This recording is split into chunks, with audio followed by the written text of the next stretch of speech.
Hi guys, I'm Scott Fontana, and I've been asked many a times to do a video on how to make my miters so tight when I do my crown molding. So today I'm just going to put together some quick thoughts and some quick tips on how I get great tight miters. Number one, you really want to have, and you got to have, a sharp blade. And you know, unfortunately, the Diablo blades and whatnot at Home Depot and stuff, you can do better than that. Get yourself like an Amana blade, something solid. Those red blades, I use them myself, but they're not as good as a solid Amana blade, 92, something like that. The other thing is you want a real sharp pencil. Okay, what's real important is a sharp pencil. I use a 2mm lead pencil, and you gotta get it so you got this real sharp tip. Okay, and these pencils, they come with a sharpener. You just simply you stick the end in the end, and you spin it, and it sharpens your pencil for you, so you always have a nice sharp pencil. It's very important when cutting crown molding. You know, the pencil line that you make, you want it so small, very small. Pencil line is something I want to get into a whole nother discussion, but have a sharp blade, have a sharp pencil, and have a sharp mind, okay? And get a good pencil, get a good blade, okay? Next thing, I cut nested, all right? And a good thing for you to do before you get started is calibrate your saw at a 45, okay? A lot of guys, they'll put it at 0 and they calibrate the blade. Well, put it at 45 and make sure that you're square, okay? Because a lot of our cuts when we're doing miters, they're at a degree, they're at an angle. So calibrate it at an angle. I find that helps as well. I cut nested. I use the Crown Stop fence. Yes, I am the creator of the Crown Stop fence. It's a great product. You can get it at fastcap.com. It has these sliding stop bars in the face of the fence, so I can adjust it to any size crown molding. Okay, crown molding, here's another thing. You know, guys, oh, I cut flat, you know, it's quicker. We all know it ain't quicker, but in the dents that are on your saw, they're made really for a 45-degree crown. And you're gonna see in this video that when you're doing cabinet grade crown, and that's what I do, I install kitchens mostly, so I'm always working with a cabinet grade crown, something really thick, you know, good solid maple. Okay, I work with oak. Everything's painted, stained, okay, but good thick product. So all these tips are really important when we're doing this for kitchen work, okay? So cutting nested, I find it good, cutting bedded and nested, using the Crown Stop fence, you're gonna get less, you're cutting through less material. If I cut this molding on the flat, when I come down at an angle, if I'm cutting flat, that blade is cutting through all this material at once, okay? That's causing a little more blade deflection than if you're cutting nested. When you're cutting nested or bedded, you're only cutting through 5/8 of material at a time, 1/2 inch at a time. Sometimes, you know, every molding's different thickness. But when you're cutting like this nested, you're cutting through less material. It's gonna give you a less blade deflection, okay? Also, when you cut flat, a lot of times you get toe lift at the end. You won't get toe lift when you're cutting nested, okay? Also, guys, when you're cutting your crown, let me get this out of here.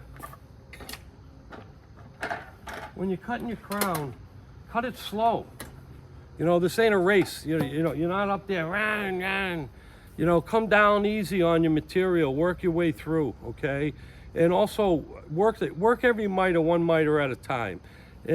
But when you're cutting down, you're cutting slow. Take your time, and then don't mark your crown and try to cut right on the money, right on your mark. You don't want to do that either. You want to mark your crown, put it to your saw, and cut it with like a 1/16 left to go.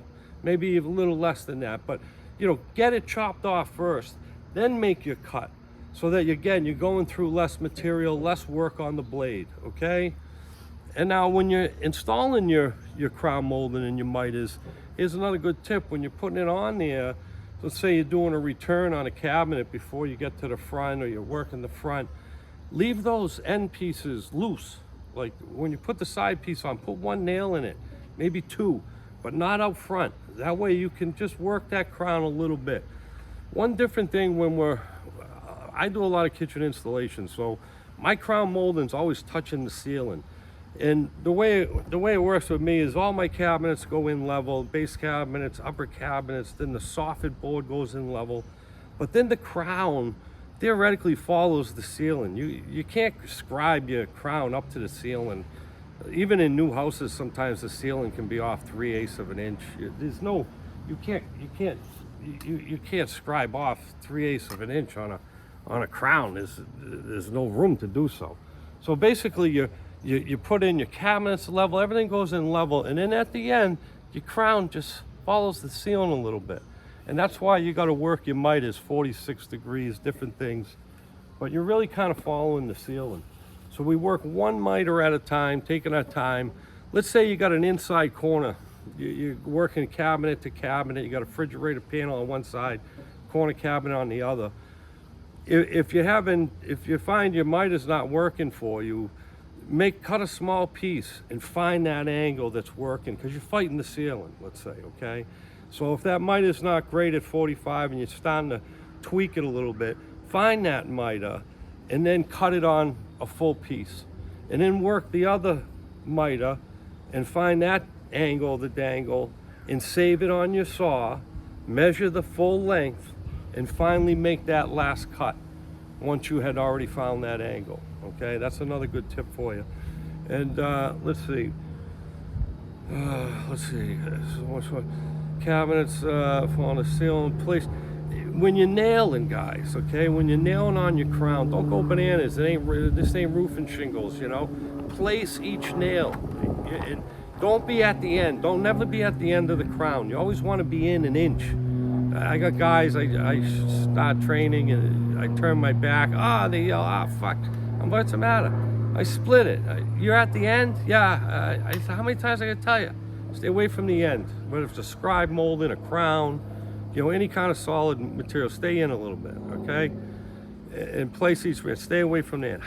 This is hardwood that I'm talking about usually. It's not pine. I work with all the hardwoods, cherry, maple, some poplar, oak, okay? And now here's another trick, okay? So let's say you're doing your crown molding and you're at the corner cabinet, okay? And you got that inside 22.5 degree miter you're messing with, and you're up at the top. Sometimes if you want to get that miter to go together, I will cut a stick.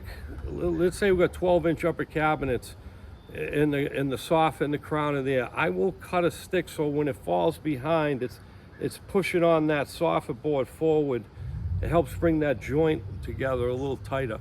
And then when you get to the crown and you get that inside miter, I'll make some backer blocks and I'll nail it to the back of the crown. So when I put the next piece of crown in, it's got something to fall onto and hold that position for you a little bit, okay? And then sometimes you want to shim the ceiling, okay? Let's say you're doing it, again, an inside miter. I don't cope my inside miters, okay? When you're working with detail, when you're working with maple and detailed crown, it's got edges like that. Very difficult to cope. And we're gluing our miters, and this is cabinetry, so there's really no reason to get into coping on your inside miters. Just set your saw, do an inside miter, glue it, make it great. It works all the time. Sometimes what I'll do, if I'm fussing with a miter, let's say I'm doing an inside miter and I'm fussing with it, I'll cut this away, cut this off right here so that it's not affecting your intersection, okay? Sometimes that's messing with you. Get rid of that, okay? And let's see what else. Let's see. When you make your cut, when you make your length, okay, long is better than short. You can't be short, okay? So always work your way in. Start long if you're a newbie and you're working it.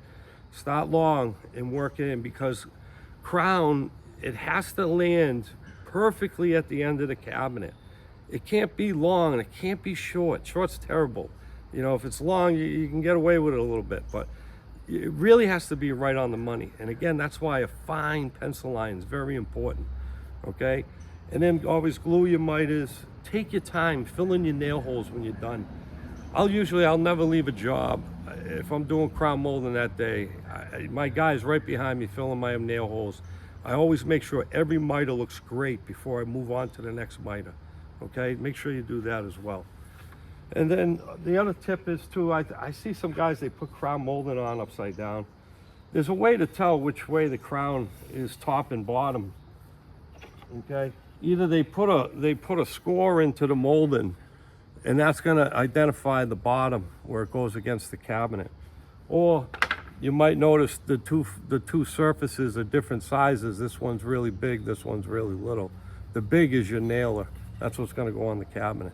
Okay, and again, as you can see, all these different moldings I use, they all have a different spring angle. Okay, this one, look at this, is this spring angle, but it fits. I think maybe this one. It doesn't even fit. What's the difference? This one goes here and fits that, but this one, that is where it is. See how much shorter that is? We'd have to lower our stop bar, drop it down. Same thing with these. Look at the different spring angles. Again, identify the cabin spot. Look at this one's much higher. So again, I would raise this. Here, I had this one set for over here. Okay, so there's a ton of different, when you're working with cabinet crown, there's a ton of different spring angles, and you'll be on that chart all day long trying to figure out your miters if you're cutting on the flat. I know you guys, a lot of guys out there think cutting on the flat, it's the greatest and you're fast and all this shit, but it's really not true. You are obviously much faster cutting nested. You're gonna get just as accurate. One's not more accurate than the other, okay? Especially now with the crown stop fence. I think guys really liked cutting flat because the molding was flatted and tight against the fence, okay? They didn't like this nested thing because without the crown stop fence, you know, when you cut nested, that molding moves a whisker. It makes all the difference in the world. So with the crown stop fence, when it comes down, you tighten it up. Now you're solid against the fence. There is no movement. You're right on the money every time. Your miters will come out excellent. You know, cutting flat, like I say, the dents, they're only made for 45 degree. I think maybe one other angle as well, but you really, it's a lot of extra. Cut nested, cut it bedded, get a great pencil, sharp blade. I hope all these tips helped you guys out, and let me see some of your work. You can follow me on Crown Stop Fence on YouTube, Facebook, and Instagram. I put out videos, I put out a lot of pictures, and I hope these tips helped you guys out if you're looking for any. Thank you.